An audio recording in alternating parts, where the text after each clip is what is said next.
Welcome back to the Dementia Collective, where we explore meaningful stories and innovations in dementia care. If this is your first time tuning in, my name is Andrew Karesa. I'm a caregiver, a researcher, and the founder of BlueBell Village. I started this podcast to share stories, tools, and ideas that support other caregivers walking the dementia journey. I've been there myself, and I know how isolating and overwhelming it can feel. My goal is simple: to make dementia support more personal, more connected, because every family deserves to feel seen and supported. Today, we are honored to welcome from across the pond, Pete Hill. So Pete was born in London and spent over 30 years in local government as a chartered environmental health practitioner while combining a part-time career in sports radio. He spent 2 years seconded to the Health Protection Agency, running a national partnership working project, and was then appointed the head of climate change at Welwyn Hatfield Borough Council. His media CV includes presenting live sports commentaries for a number of TV and radio stations, as well as writing regular articles for sports magazines. In 2013, he took up post as news editor for an environmental website while running his own consultancy, Jigsaw PSPH, which provided social media coverage for public health events. Pete admits his outlook on life changed in 2016 when he was appointed as Group Activity Support Manager for West Essex by the Alzheimer Society. His duties involve managing 6 weekly social groups for people living with dementia in the community. When the contract ended in 2018, Pete decided to combine his interest in dementia with his lifelong love of radio and start the D Word, as he was shocked that nobody had taken up this idea. The show, which is hosted by UK Health Radio, is now in its 6th year and approaching 300 episodes. Wow, that's impressive.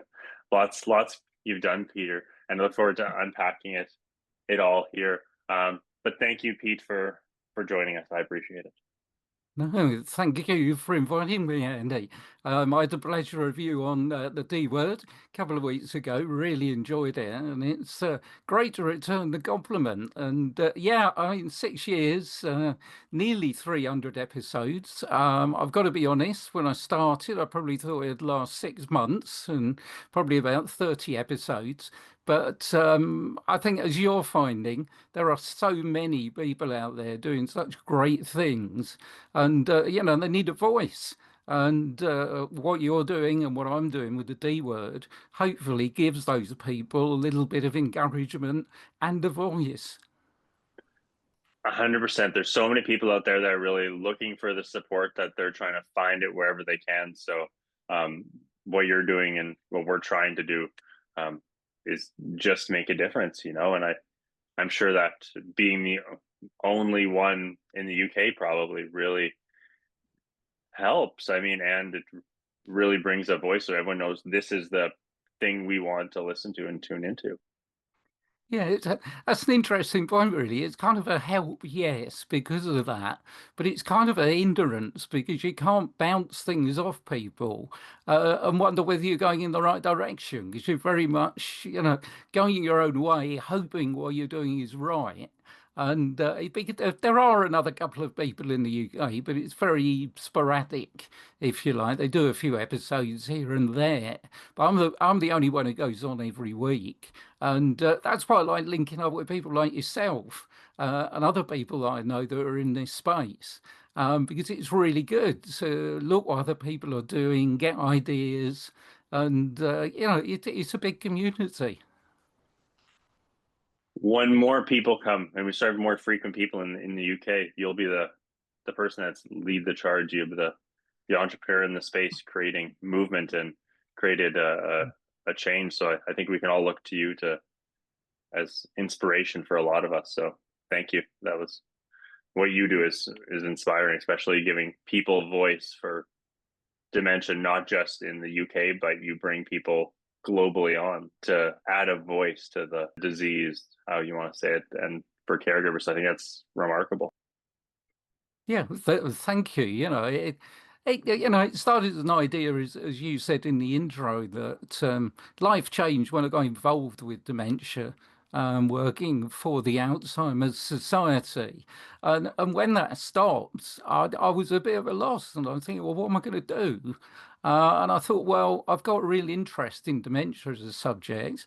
I've had a lifelong love of radio, as you said. So, I immediately thought there must be somebody in the UK doing something. And obviously, a Google search found out there wasn't. What I did find was Laurie LeBay and Alzheimer Speaks. And Laurie was a bit of a mentor, really, because I heard what she was doing.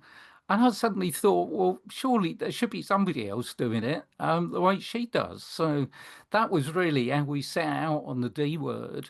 And fair play to UK Health Radio. I've worked, as you alluded to earlier, and it worked for a lot of media companies. A lot of media companies are very controlling, tell you what to say, tell you what to do. UK Health Radio basically gave me a free rein and said, "Here's an hour. You want to talk about dementia? Get on with it."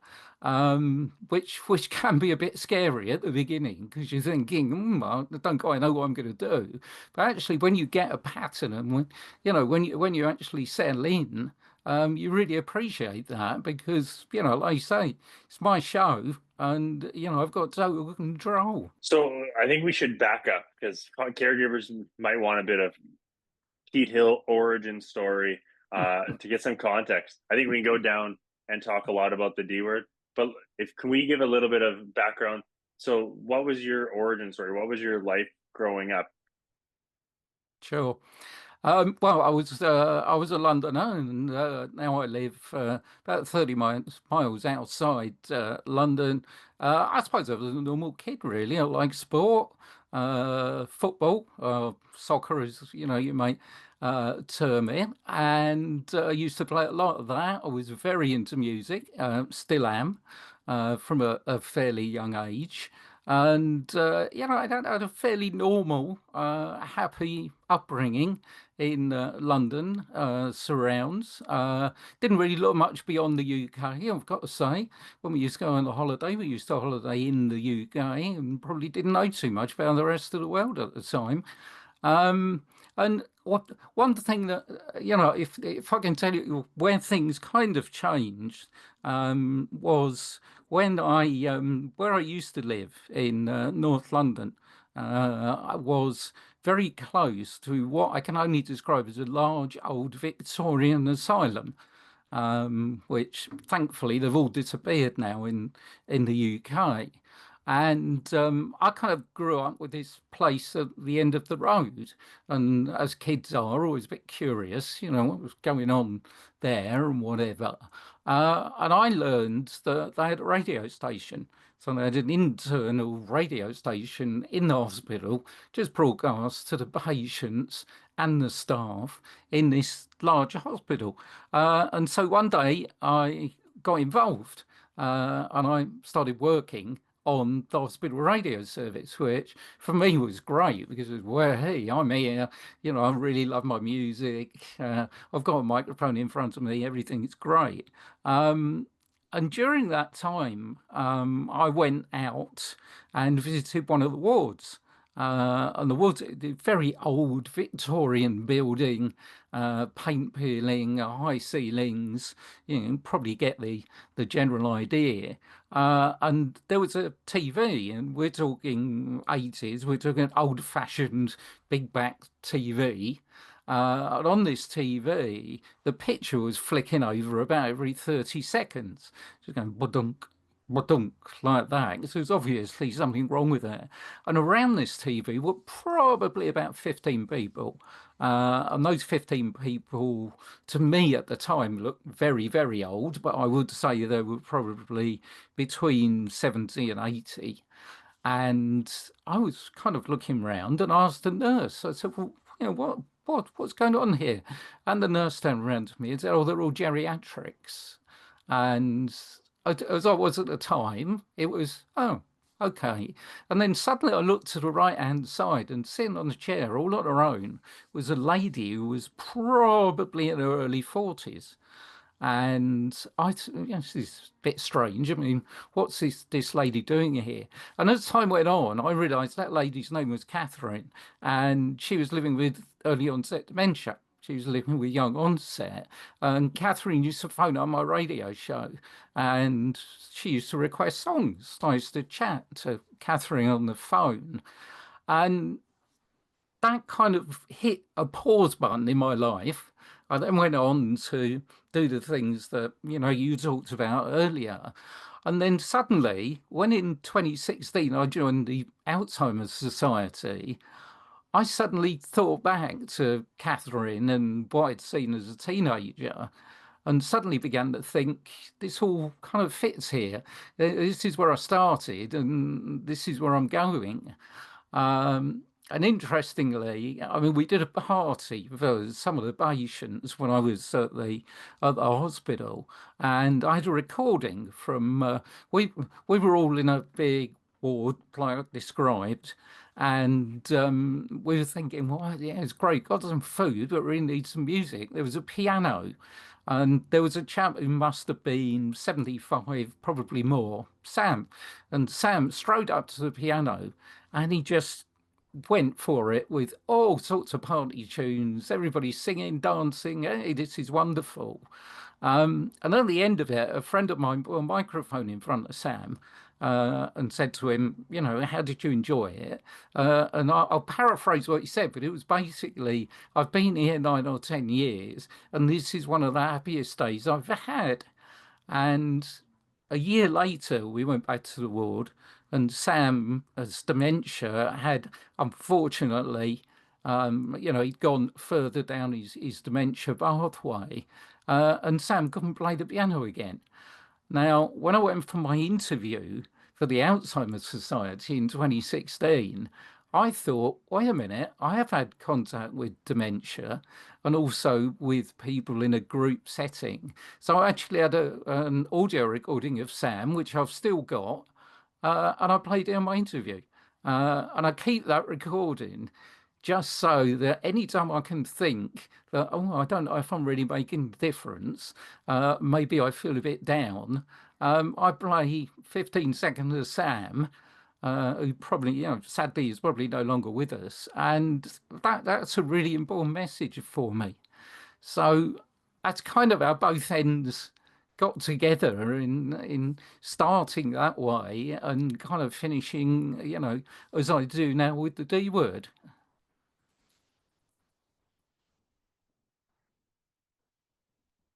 So, do you have any family history then with dementia that you can bring in to your journey as well, in addition to some of the stuff you just Uh, Sure. Actually, interestingly, I didn't until I joined the Alzheimer's Society. And in fact, just before I left the Alzheimer's Society, I didn't have any history of dementia in the family at all. But then my mother-in-law was diagnosed with Alzheimer's, 2018, and that was the first time that I'd had experience of that side of things. I'd obviously talked to a lot of carers, talked to a lot of people, but hadn't actually been personally involved. So that was the first personal involvement in terms of a dementia story. Um, she lived in a large house in London. Eventually, she moved into a care facility, which is 5 minutes literally from where I'm speaking from, just down the road. She had a couple of pretty happy years, it's got to be said. She was baking cakes and doing things. And then sadly, she passed during COVID, which obviously was a difficult time for everybody, and particularly difficult from that perspective. So, that gave me a little bit of insight. I would say, in terms of doing it or it happening personally, as opposed to talking to a lot of people who tell me their stories. so if you said she passed away during COVID, then you would have been doing the D word at this point while you were navigating your mother-in-law, right? Yep. Did any of the guests of the D words message or lessons really resonate with you and help you through that journey? Well, absolutely. Having done so many shows, it's difficult to pick individual people out. But I think what resonated with me was just the messages that they put across, the knowledge that they had that I was learning really quickly. And to be honest, some of it was frustrating because people began to look at me and said, "Well, you do this program on radio, so you must know all about it." Uh, and I've done 300 episodes, and I've only scratched the surface here. I'm no expert in this, but people do look at you like that. And I think some of the other people that helped were when I was working with the Alzheimer's Society, I had a really brilliant group of volunteers that work with me, and a couple of those who I'm still very close and friendly to.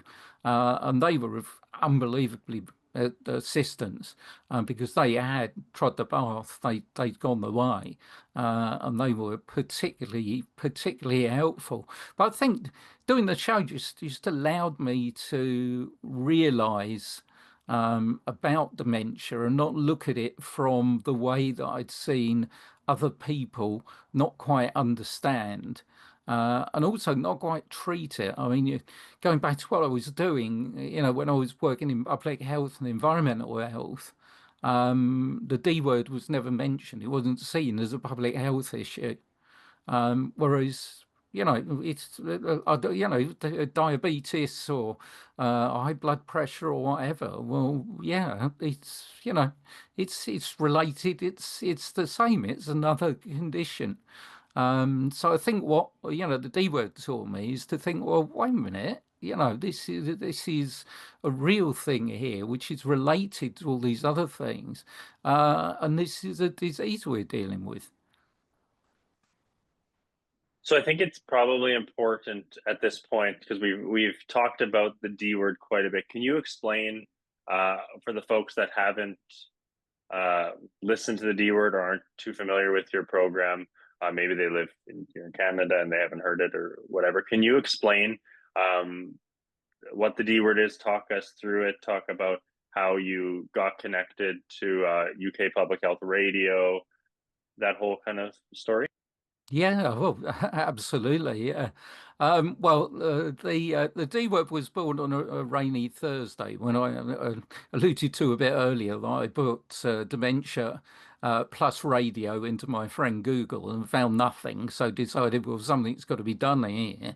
And during my public health career, I had a little bit of contact with UK Health Radio because I used to do a very small 15-minute section called I'm a Public Health Professional, Get Me Out of Here, which was it was a tongue-in-cheek look at public health at the time. So I knew the station and they knew me. And so when I thought about the D word, I thought, well, I'm going to have to put something together here. And so luckily for me, there was a very local little radio station that had just started, not a couple of miles away from me. And I contacted them and said, look, I want to do this show about dementia. Would you be interested? And they said, I think basically they wanted to fill the airwaves. So they said to me, yeah, of course, we'll give you an hour a week. So I thought, oh, okay, got the in here. And so I started to develop, and I thought, well, what am I going to do with this show? And I said, well, I'm not going to talk for an hour because, people are going to fall asleep. They're going to get very bored if I talk for an hour. So I need to talk to people who know about this subject. And one of the first people I talked to was related to the facility that my mother-in-law was in for 3 years. And I said to them, look, would you mind, just answering a few questions? We'll have a bit of a chat and I'll record it. And so that's what I did. And it went quite well. And I thought, yeah, that isn't too bad. And I've always thought that in terms of, and certainly learn a lot more now about the power of music as well. And I've thought if I can put some music together with this, then it's going to break it up a little bit as well. And if you're a caregiver or whatever, you might have time to go and have a cup of tea or whatever you want to do. And so I kind of hit upon this thing of playing some music. And my kind of musical taste. I like Americana music, and I've hit upon this kind of soft, relatively soft acoustic style of music, which I put in the show. So I put it all together, and I contacted UK Health Radio and say, look, guys, you're doing programs on more or less every aspect of health here, but you're not doing anything on dementia. So how would you like a program about dementia? And Yogan, who's the MD, UK Health Radio, is a lovely guy. And he phoned me back on a Friday and he said, Pete, I've listened to your demo. I think it's very good. And having worked in media quite a few times, I was expecting the word but. So that's what you always get. It's very good, but we haven't got room for it or whatever. But in fact, what Johan said was, I've listened to it, it's very good, and can you do me one a week? At which point I went to blind panic, I've got to say, because I was thinking it's one thing doing this, it's another thing actually doing it for a radio station with 1.5 million monthly listeners all over the world and getting interesting people every week. But, I went for it. I said, really thank you to the local radio station that let me have the hour. And I said, well, look, sorry, but I've been given the opportunity now to, spread to a larger audience. And they were really good about it. They said, great, glad to have you, good luck. And that was how the D word was born. How the title of the D word was born was when I was working with the Alzheimer's Society.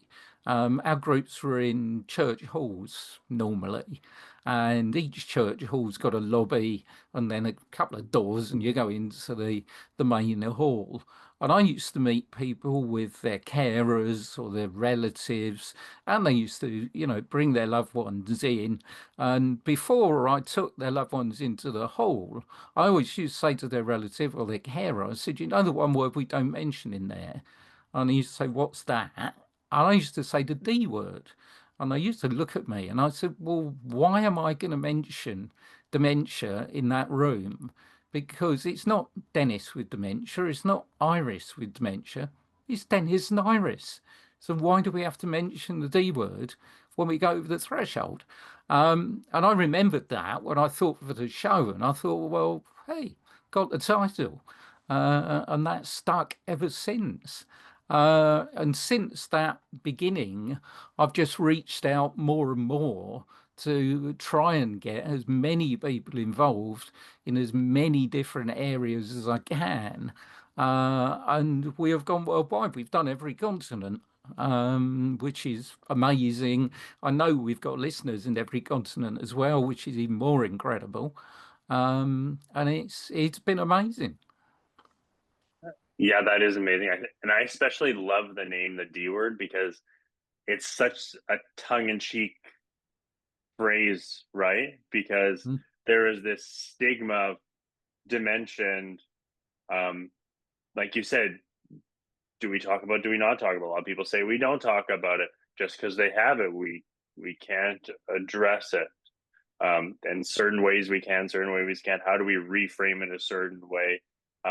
So I love the name because it really connects to a greater phenomena that's occurring.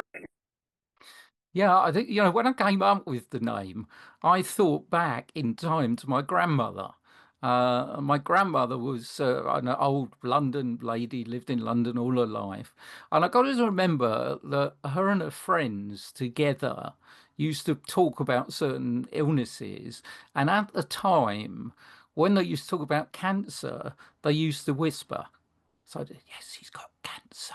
And they wouldn't say the word out loud, because at that time, research, etc., hadn't moved on the way it is now. And as far as dementia was concerned, would never ever get mentioned, wouldn't even get whispered. And when I came up with that title, I thought of those conversations, and I thought now that cancer has gone beyond being the C word. You can talk about it. Listeners will know I've had a diagnosis. I'm fine. And just get on with it. And one of my hopes is that dementia and the D word will go the same way that cancer's gone in people's minds. I think that's the thing, though, Pete, is that once we normalize it, then we really start getting the supports, and then we start having the awareness that this thing is not taboo. This thing is not self-inflicted. This is not something we need to condemn the person about. This is just a thing that happens, and so how can we appropriately come alongside and support? There's a lady here in Canada. Her name is Stephanie, and she her mom is a or was a one of the world or one of the Canadian leaders in the specific discipline of surgery. And in 2023, she ran 10 triathlons in 10 provinces throughout the summer to raise awareness, including she did half Ironman, and I think it was Ontario where she did it. I haven't met her, but I was reading her story, and it's remarkable, right? Because just there's people like you and Stephanie and lots of people around the world, and I'm sure you've had tons of them on your show that are trying to actively break this stigma. So I think that the D word in what you do, at least from what I've seen, isn't just informational, it's stigma breaking and uh, changing the way we globally are perceiving this thing that has always been taboo. Yeah, I do. You're absolutely right. And I don't know, maybe I'm one of those people that it's always been strange to me why it has been taboo. But one of the things that the D word's given me is friends living with dementia all over the world. Friendships that I really value. I was in Canada a couple of months ago when I met a good friend of mine, Phyllis Fair. And Phyllis took me to the Schlegel Institute for Research into Aging, which was incredible, a brilliant visit. And Phyllis is such an amazing example of someone that's living with dementia, but still teaching people loads and loads of things. And I've got a good friend here in the UK, Pete Middleton. And Pete does things with artificial intelligence that I couldn't even imagine about. And if I have a problem or want to know something about AI and graphics, then I ask Pete. Um, and probably before I did the D word, and also probably the perception outside of the world that we kind of work in is that someone living with dementia, artificial intelligence, well, no, you sure they can dress themselves, and it's sad that perception is still out there. 100%, 100%. I think we really societally need to lean in on how do we utilize these technologies for those people with dementia, create ways that it can be impactful for them. Obviously, they can't do all the technology programming and get it ready, but how do we make it so it's plug and play? We get it. I put it on grandma, and grandma can use these things to impact her. I know that in my journey, my have you ever tried the Apple Vision Pro? Have you tried it? No, I've not. No. So it is a augmented reality device that goes in your head. The thing is ridiculously expensive. It's Apple, right? So it's what, 4,000 bucks Canadian or some crazy value. But you can go to the Apple Store and do a demo, and they like put this thing on your head, and you can actually, like, it feels like you're there. There's uh pictures and videos are like in 3 dimension, and it feels like you're immersed in it. The sound is adjusted. It is remarkable because they have a demo video where they're blowing smoke, and or blowing smoke for the context of, like, this kid's birthday party. And this was right, it was about a week before my grandmother passed away, and I was just thinking, like, this my grandmother can't go to all these events because it was too hard to get her around. But what if we could have, for my kids' birthday parties, recorded videos like this and then had one of these things put on grandma so grandma can be there without actually being there? Like, what impact would that have, and how can these sort of technologies be applied? Not just I want to watch a movie on a plane, but like making a material difference for people living with dementia. I actually started tearing up at the Apple store, which is Mm. wild, thinking about my grandmother as I'm going through this demo, which reaffirmed the value that some of these things, like the person you're referencing, are doing.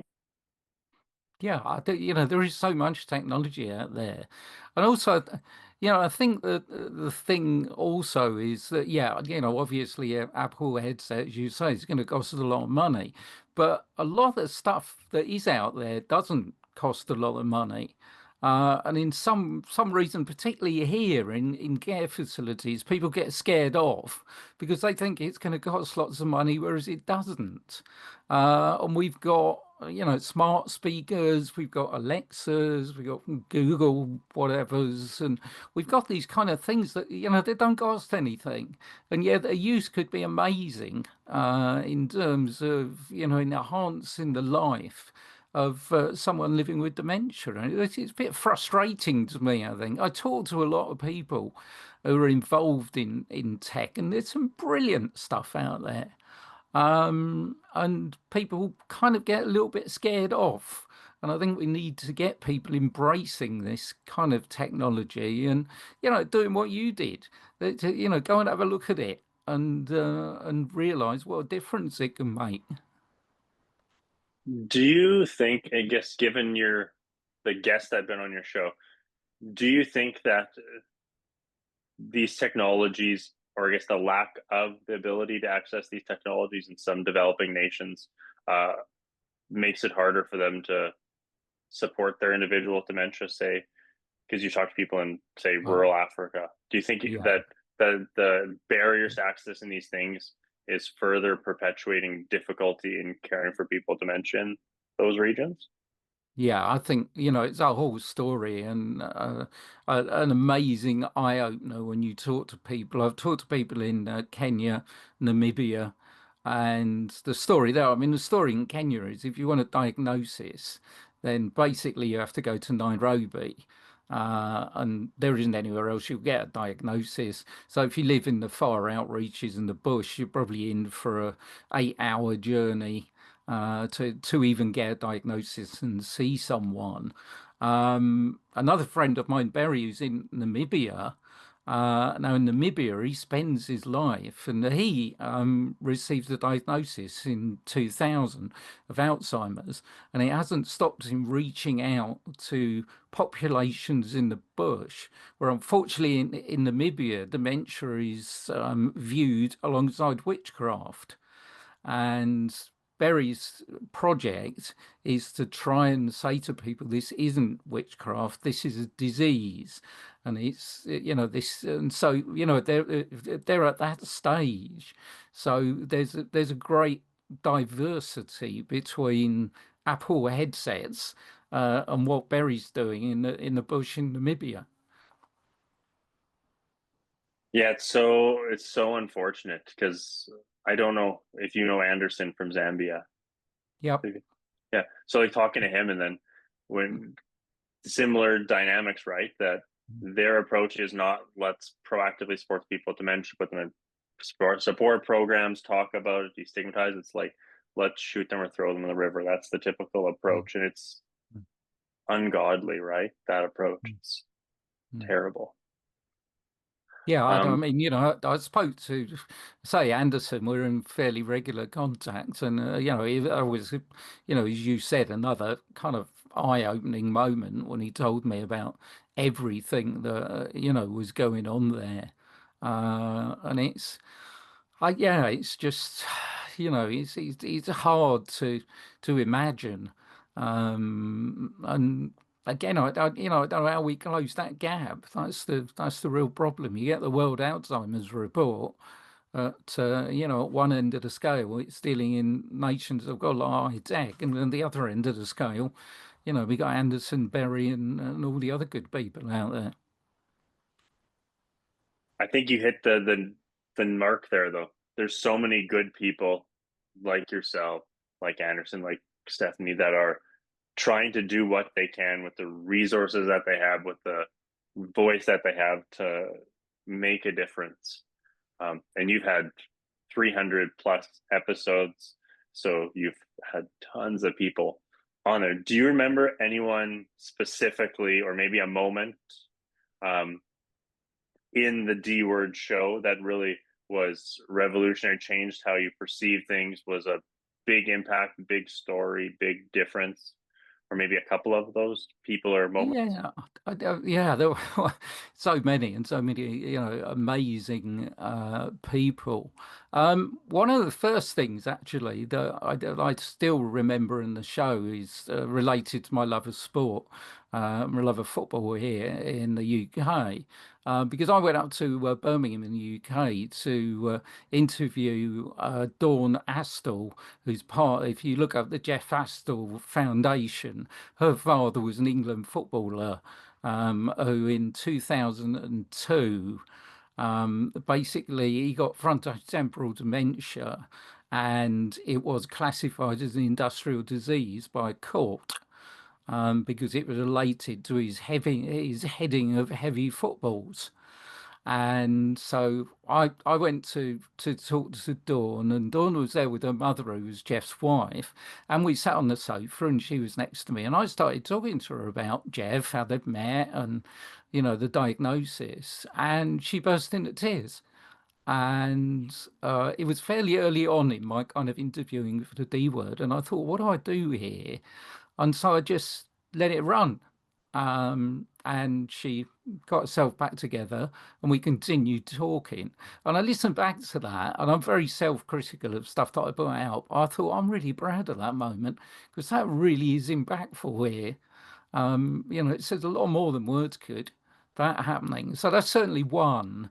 Um, Other ones, I remember I've got two very good friends, Peter and Deb, who are in Suffolk, in just probably about 70, 80 miles from here. And Peter is one of the most amazing men that I've ever met because he is a cyclist.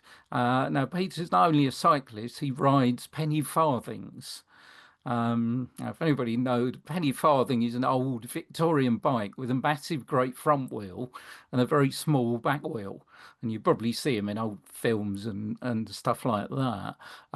Peter rides those for charity. He was diagnosed with Alzheimer's, must be 8 years ago now, and Peter has no short-term memory. Um, and with his friend Deb, who he met in a cycle shop, they have formed such a close friendship and written two books, third one which is due to come out. And the thing that I kind of remember from that is that if I talk to Peter, he will not know that he's written a book. He will ask Deb what's in the book that he's written because he has no short-term memory. And that one really also resonated. And there's probably, well, there's two more. If I can give you two more, if we've got time. Um, Two more. One was a lady called Agnes Houston. Agnes Houston's got an MBE here in the UK for her work in promoting dementia. And Agnes is the most forthright lady that I've ever met. She had a diagnosis in 2006 or seven, I think it was. And I said to Agnes, that, you've been in front of Scottish Parliament. She lives up in Scotland, and sort of, what was it like? And she said, well, I'm not bothered about those people because I just go through the door and I talk to politicians, and everybody else would be a bit worried. But I look at them, they look at me, and I think, what you going to do to me? I've got dementia. And suddenly I thought, what a way to treat it. And that was Agnes all over. It's like, I don't care, I've got dementia, so you sort it out. Um, Unbelievable lady. And the other one fairly recently, I don't know whether you know Emily Ong. Um, Nope, never met Emily, her. Emily, look her up in LinkedIn. Amazing lady is Emily, and she spoke to me about everything that she does for the Asian community, South Asian community, and she is just so. I don't know. She's just one of the most amazing people I've ever spoken to, I think. And people like that really change my viewpoint. And when I'd spoken to Emily, she sent me such a lovely message saying it was so lovely to talk to you and thank you so much for giving me the platform to talk to people. And I had one of your moments in the Apple shop where I teared up a little bit and thought, that's amazing, absolutely amazing. So, given your background, um, and the stories you've just mentioned, how do you balance the bureaucratic demands, so things, systems, policies, requirements to do things a certain way, with the fact that these are humans that are going through this thing, whether it's the caregivers of people living dementia? Um, how do you recommend and suggest we balance that systematically? Mm. That's a really good question, and probably answers me personally. I'm not particularly good at it because I'm probably more down the Agnes route than anybody else. If I see something that's obvious, then it's obvious. But I think, for me, you have to tell the story. And one of the major things that my friends living dementia tell me is when they get a diagnosis, the next things that follow are the words don't, can't, mustn't, and they're all negative. It's all what you shouldn't do instead of concentrating on what you can do. And I think that is a message that policymakers don't quite get. I don't think they quite understand that. And also, and the stat here in the UK is, we've got 980,000 people who are living with dementia. It's set to rise to about 1.5 million by 2040. But the interesting stat is probably only a third of those have got a formal diagnosis, because getting a diagnosis is a very difficult thing. And that's also something that I think the policymakers don't quite understand how all this works. And so my feeling of how to get people to engage and hopefully change is show them what's happening. Um, don't hold back. Tell them the good bits and tell them the bad bits, and say, look, this is not being critical. This is showing you what's happening out there. Now, how can we work together to sort it out? And I think your platform is so valuable because, like you said, 1.5 million uh, consumers of UK public health radio in a month. Um, so you have the opportunity to impact so many people at such a powerful level. How do you um, determine who you should have on, what voices are appropriate, and ensure that the the small guys can be included, not just the big players? To be honest with you, Andy, for probably the last 18 months, even 2 years, I've tried to concentrate on the little guys. The rationale behind that is here in the UK, we've got the Alzheimer Society I used to work for. Obviously, we've got Dementia UK, two of the major players. Well, the major players have PR departments, they have budgets, they can afford people to spread messages. So I don't really need guys like me. Okay, I've had Kate Lee, who was the former chief executive of the Alzheimer's Society, on the show. She was great. Love Kate. She was brilliant. But I don't really need me. But some of these smaller people, and also particularly the people living with dementia, how are they going to get their voice heard?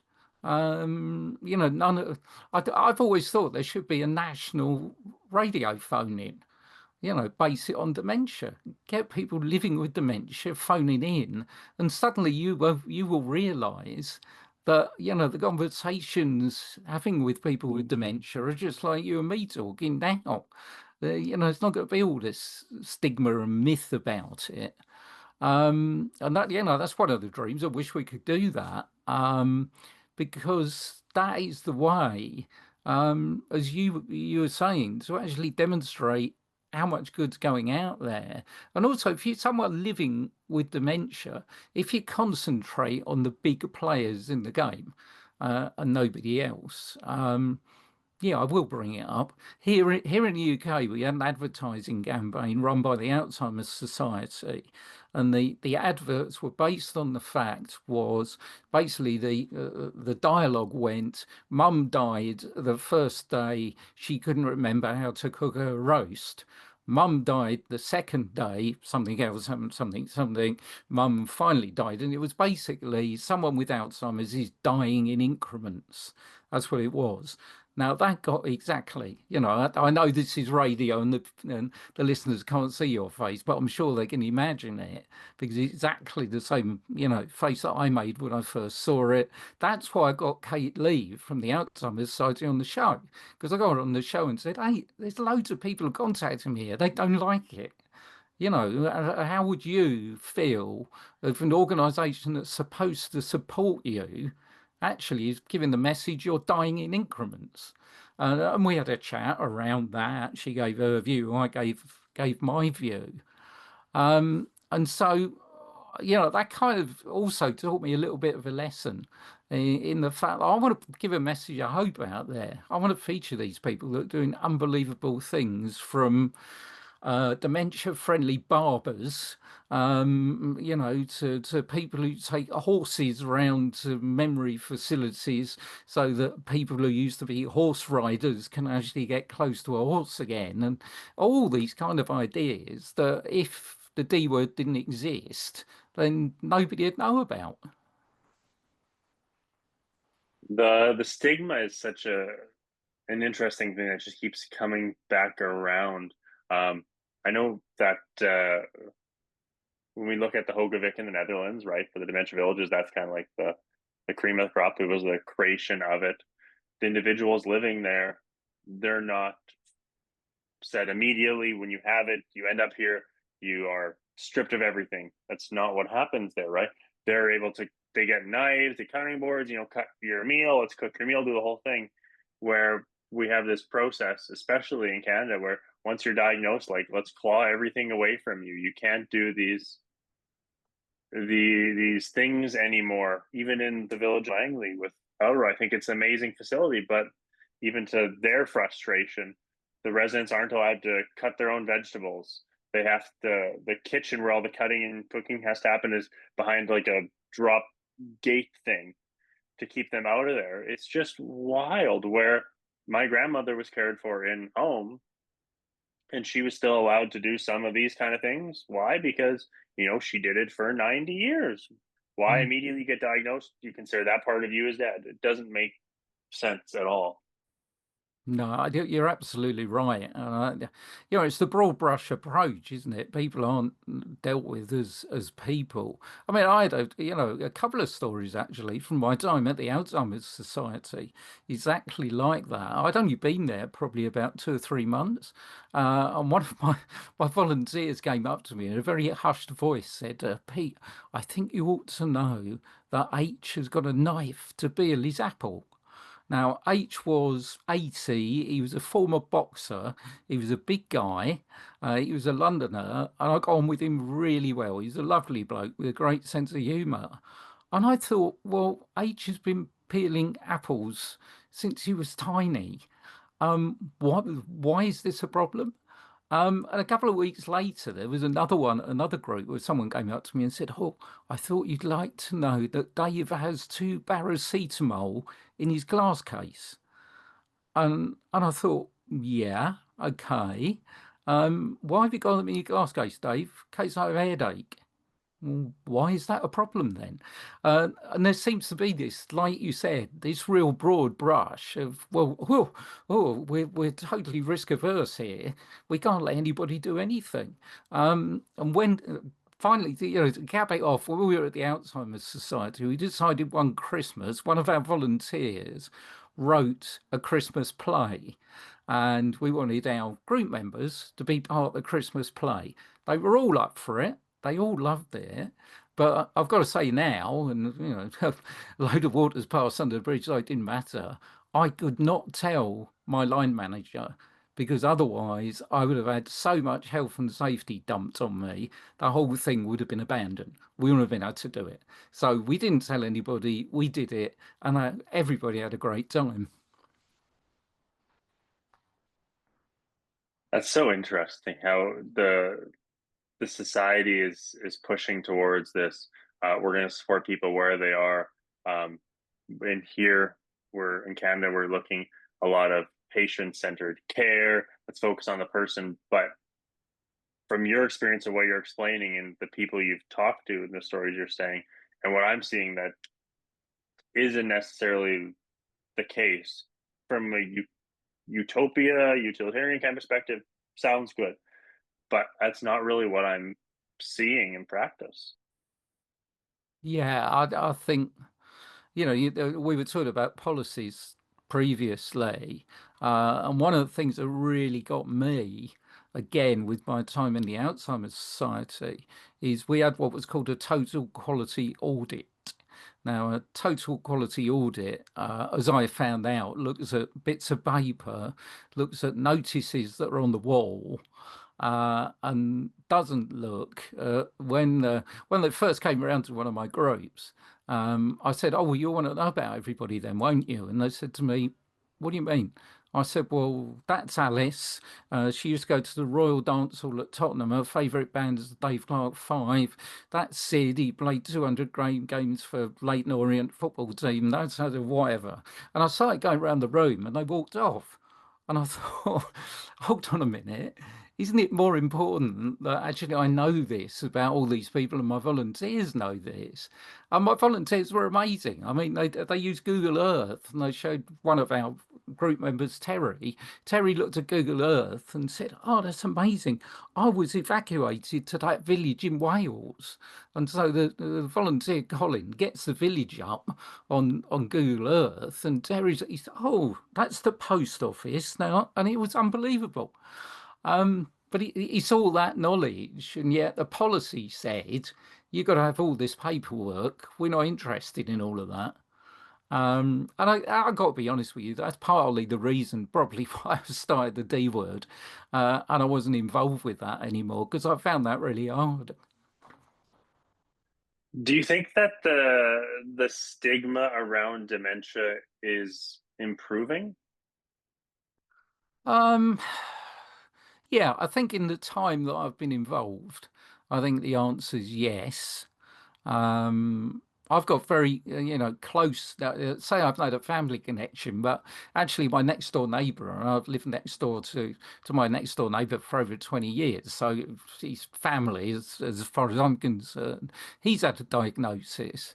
And I think his family is still finding it a little bit difficult, but there are a lot more things now. He goes to a couple of clubs. He's a very good artist, and so he goes to an art club, art class, and things like that. And I think things like that probably, if you would have been asking me this question 5 years ago, probably wouldn't have been there. So there's a way to go, but I think we are gradually getting better. Do you think the same sentiment can be had from a global perspective that globally the stigma is getting better? Well, that's a real tough one because, what we've talked about in various parts of the world, then no way. I think is, despite the brilliant efforts of the people that, that we know. Um, and also I think one of the things, I mean, and I alluded to my friend Phyllis, who's over in Ontario, and one of the things they've done is a kind of a dementia champion program for kids. And they brought out this brilliant workbook, which kids can fill in to become dementia champions.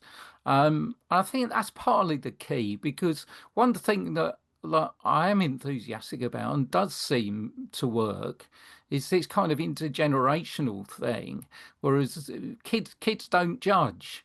So kids don't see the big D over someone's head. They just see the person. And I think we could learn a lot from that and that approach. And I think that approach is being made more and more, certainly here. I know it is in Canada. And hopefully, around the world, we can look a little bit more at that approach because with those figures, I mean, you've got 1.4 million people by 2040 in a country of 70 million. So, everybody's going to be involved somewhere. It's Yeah, I mean, it's super prevalent. We're seeing in Canada like a 287% increase kind of thing between now and 2050. So 10 years beyond kind of your guys' Yeah. predictions there.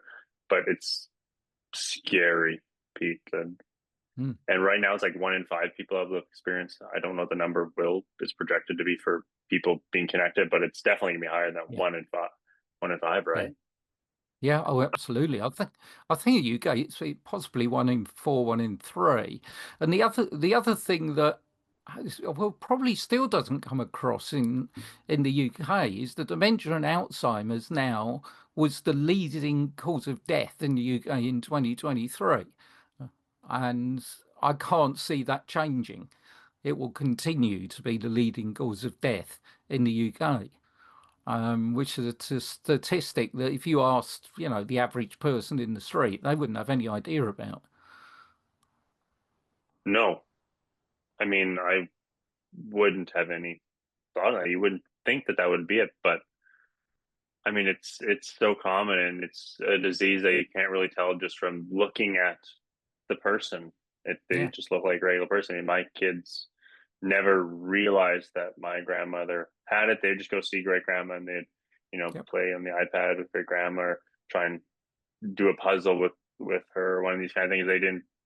They couldn't visibly see mm, it. She's not coughing. She doesn't have a cast on. None of these visible outward indicators that something is mm, wrong, right? mm. Yeah, I do. That's one of the problems with dementia, and I think it's how to treat it sensitively as well. I know there are certain parts of the world now in terms of, simple stuff like shopping in the supermarket. So, I don't know. Well, I did see a little bit when I was in Ontario, but I mean, here the self-service tills seem to have taken over, and the opportunity to actually have someone to help you if you've got difficulty is disappearing fast. And I know there are a couple of supermarkets in this country now that are looking at that and providing tills where you can actually go and talk to someone, and it doesn't matter if you take a bit of time.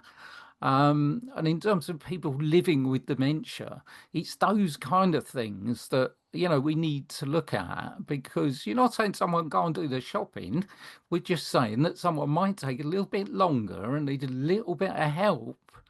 And it's kind of frustrating in certain parts of society now that we're kind of closing the door on that human interaction, which should provide that help. Yeah, we had a guy named Jim Mann on our podcast a little while ago, and he is the leading voice in Canada of people living with Alzheimer's. And he's been diagnosed for 18 years. He served on the Alzheimer's Society of BC board. He's published 86 academic articles in that time. Like he's a remarkable individual, but he still goes grocery shopping and still gets his own uh, produce and walks there. Sometimes takes the bus. I mean, he has a little talks about having this little piece of paper in his hand that helps him when he forgets what he's doing. He looks, oh, this is what I need to, and goes on his merry way. But systematically, if we have only self checkout if we have only pay with your phone, if we have cashiers that don't understand paper and money currency, that it's going to make it complicated for those kind of people with these uh, invisible barriers to get through. Yeah, I think, you're marginalizing even more a marginal population when you do that. And I think that's just very, very frustrating. And going back to what I was saying earlier, you add that to being told you can't do this, you can't have your driving license, and you can't do whatever. And it's just, it's so wrong. I mean, people say take your driving license away. When I was in Ontario with my friend Phyllis, she said, "Oh, are you going to follow me then?" So I said, "Yeah, no problem." So she got on her Dodge and she drove me to Waterloo. And I'm following her all the way.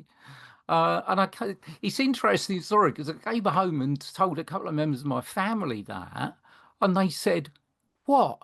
She drove and she's got dementia." And I said, "Well, yeah, I was following her. What's the problem?" So there is still that, that stigma still exists. Totally. But yet there's a pervasive narrative, right? Then that's the stigma that this is what it is. This is what you're capable of. This is what you're not capable of. It persists. How do you adapt conversations on the D word for different cultural contexts? So you said you've had folks from every single continent. So Hmm. how do you adapt the conversations knowing that the context is different in Asia or Latin America? Well, there's two. I suppose there's two answers to that because you obviously have to be aware of the cultural sensitivities of whoever you're talking to, wherever they are.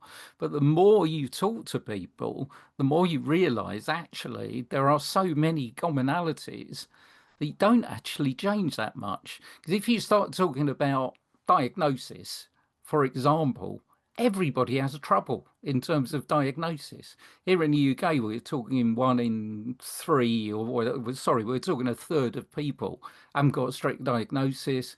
Talk to someone in Kenya and they'll say, well, we can't get a diagnosis because we've got to go on an 8 hour drive, and who's going to do that?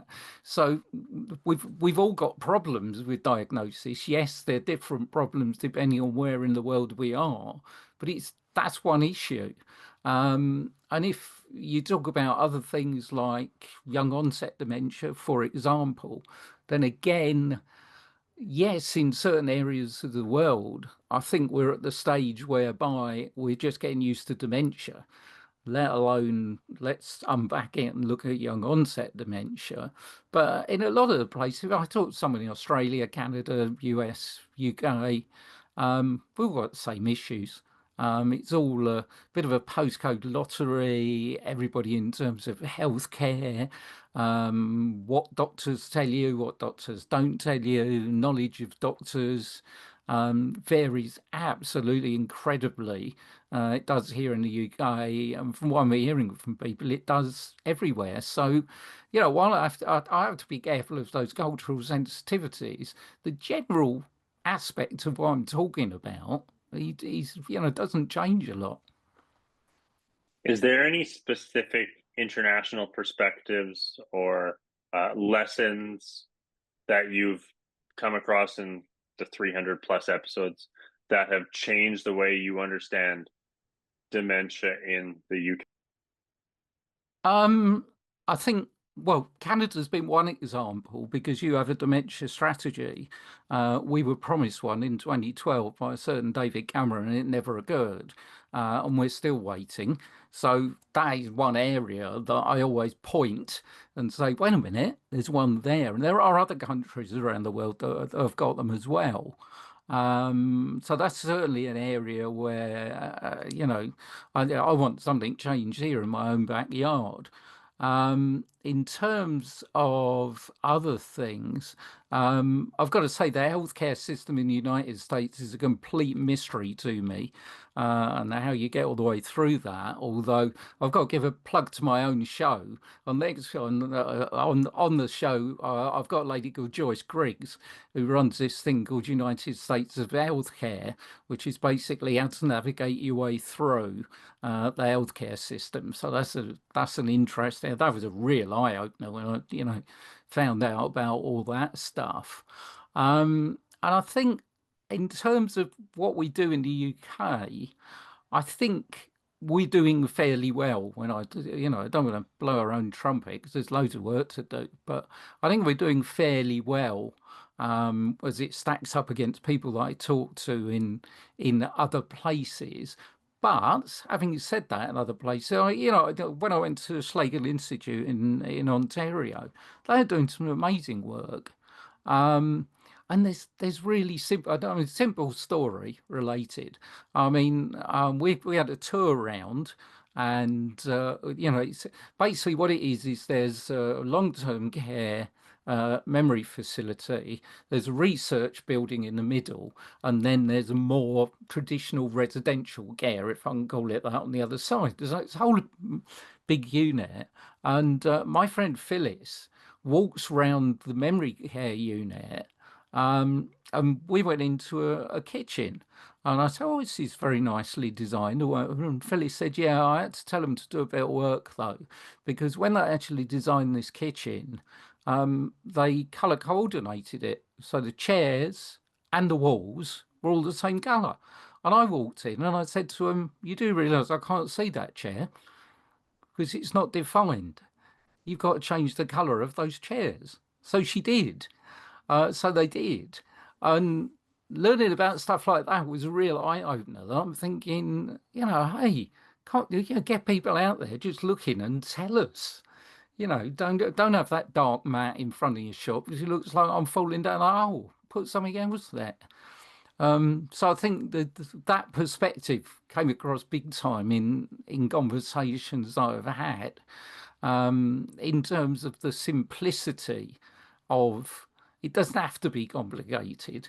I think probably, if you ask me, the biggest lesson I've learned in 6 years of doing the D word is, first of all, I thought I would be absolutely blinded by science, by people telling me all sorts of stuff that I probably wouldn't understand. But it's absolutely far from the truth, because I've talked to some eminent scientists, but they've brought it down to a very simple level. And a lot of it is really simple, and it's simple things we're not doing. So shifting a little bit, you are a presenter for various football clubs. I think I saw you do three or four of them. So how combining that experience with um, what you've learned on your show, how do you see physical activity impacting dementia? Oh, yeah, yeah, big time. I mean, physical activity is going back to what I was talking about earlier about, my friend Peter Berry who rides the Benny Farthing. Physical activity is not only important in terms of heart health and general health, but also, it's a perspective. It gives people something to concentrate on, something to do, something they can be proud of.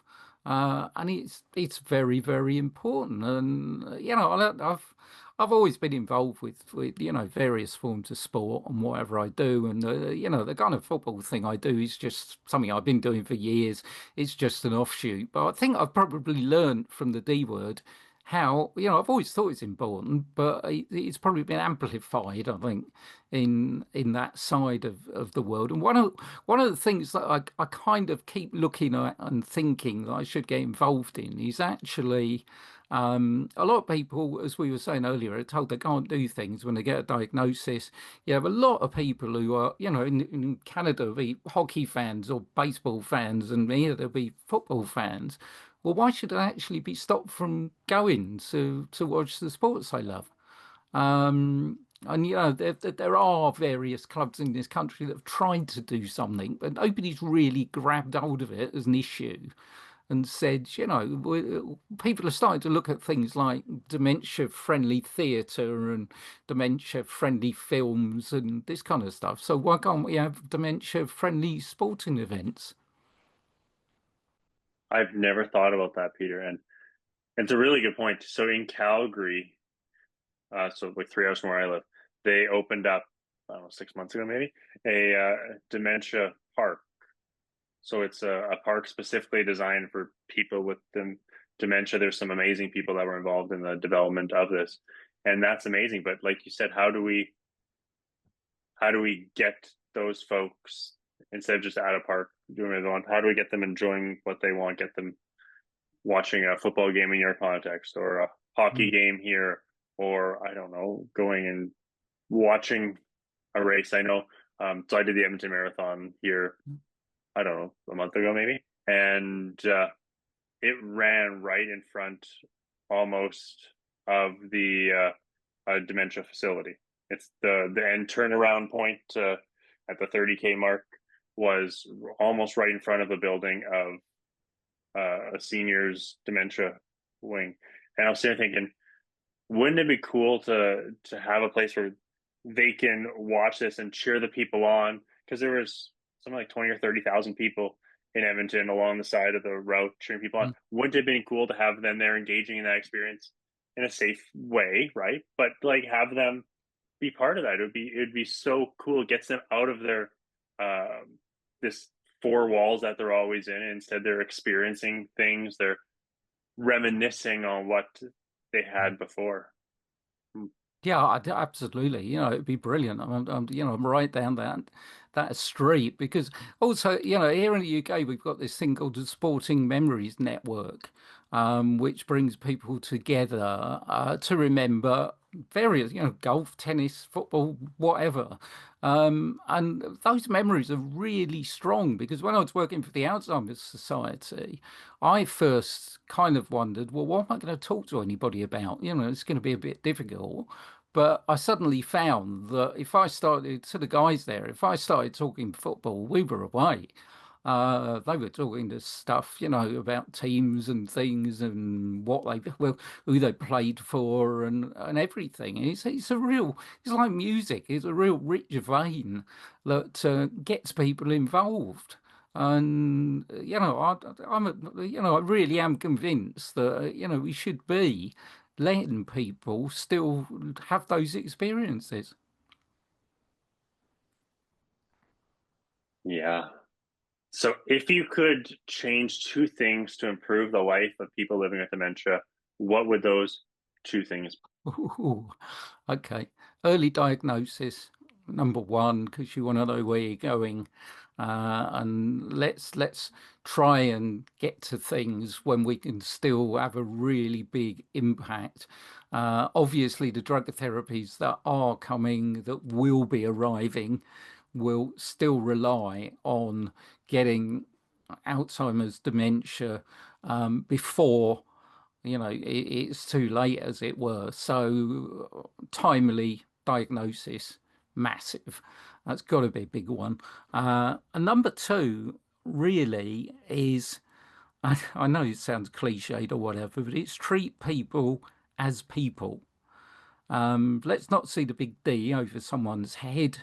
And I realised this when I got cancer diagnosis, okay, because all my friends were, "Hi, Pete, how you doing?"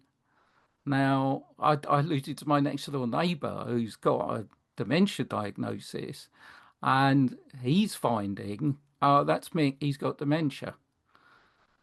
Okay, and that's the difference. We need to stop doing that. Okay, I had a particular disease. I was lucky. I recovered from it. Yes, I appreciate dementia as a terminal diagnosis, but that still doesn't mean we have to hide away from it. And we have to do the best that we can. And the best that we can will be treat it just like any other condition. How would you suggest navigating early diagnosis, um, but knowing that there are things that come with early diagnosis, whether that is possibly losing your driver's license, whether I mean, then people start talking about it. How, so that one of your, the first thing you said was Mm, early diagnosis. So yeah. how do you recommend early diagnosis, knowing that all these other things likely follow, even if they're not at a point where it's necessary?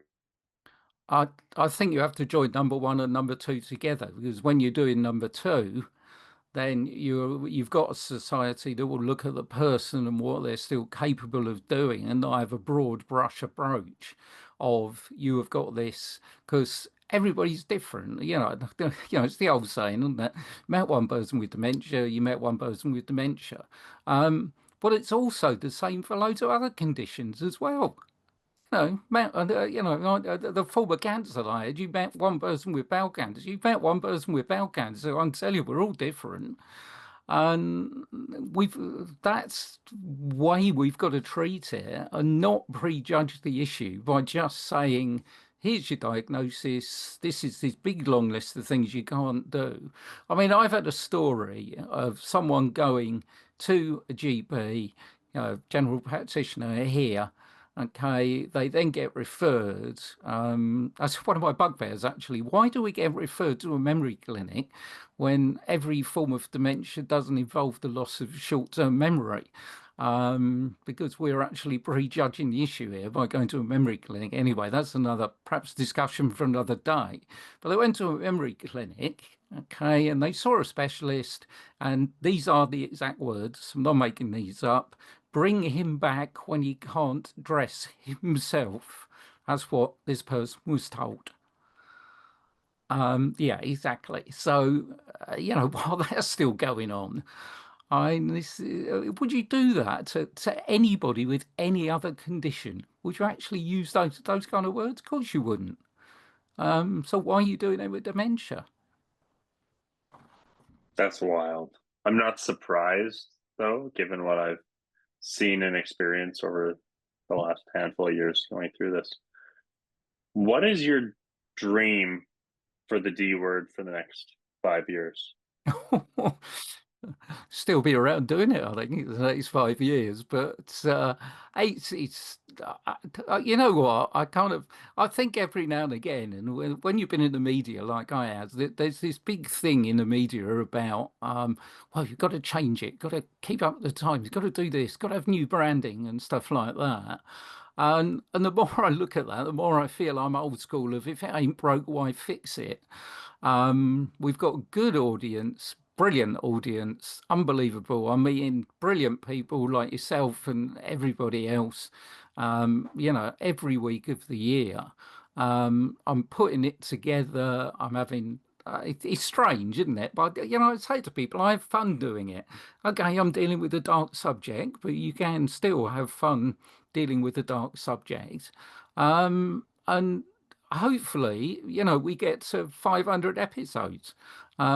Because at the beginning, I would never, in my wildest dreams, have thought of getting anywhere near 300, let alone 500. I can really see we can do that because there are just so many brilliant people out there. I mean, you've mentioned a few here that probably when we come off this, I'll be saying, can you email me details of them? Because, that's how it happens. And as far as guests go, I mean, I'm booked up for guests now till the end of the year, basically. So it's wild. There are so many people out there. So you kind of addressed this a little bit in your answer. What kind of legacy do you hope that the show is building and can leave on people and caregivers? I think hopefully it leaves a message of hope that there are lots of good people who do understand and are trying to do something about, the situations that we find. And also, if I can get, I always said at the beginning, I wanted two people on the bus, on the train, sitting in the bar or whatever, and say, Oh yeah, how you getting on? Yeah, oh Derek, yeah, how is he? Is he okay? Yeah, he's fine. Yeah, he's very good. And this happens and that happens. And I haven't actually mentioned the D word. And someone on another table is saying, "Oh, how's Frank? Yeah, is he okay? Yeah, yeah." And Frank had a heart attack, and they're talking exactly the same way about those two health conditions. That's the real dream and the legacy. If I can get people doing that, then we've achieved a lot of what I set out to achieve. If you could leave caregivers with a specific parting message, a specific thought, something you want them to think about, know about, be aware of, whatever that is, even if it's two things, Pete, that's Yeah. okay. What could you leave caregivers with? Okay. Two things. One is you're not on your own. There are people there that have walked in your shoes. They've got lived experience and they really want to share it with you. It's really important that they share it with you as well. So that's certainly number one. And number two is never forget that you need to look after yourself. Because if you don't look after yourself, then you won't be able to look after the person you're caring for. So always take time to look after yourself. That's so true. That's such a true. Well, I just want to thank you again, Pete, for coming out here today. Thank you for talking about your journey. Thank you for the work that you do in the D word. I know that it's making such a difference for not just folks in the UK, even though technically it's UK Public Health Radio. It really is making a difference for folks all over the world. So thank you. And then for our listeners, thank you for being here. Thank you for engaging. Thank you for the comments, the likes, everything that you're doing to help share this platform. Today's conversation resonated with you. Make sure to follow the Dementia Collective wherever you get your podcasts, like it, and comment to help other people find this. If you're on your caregiving journey, remember you are not alone. We're here to help you at BlueBell. Please reach out. We have supports and resources that can potentially help fit your family's needs where they are. Until next time, make sure that you know you are loved, you are seen, you are strong, and you are doing something extraordinary.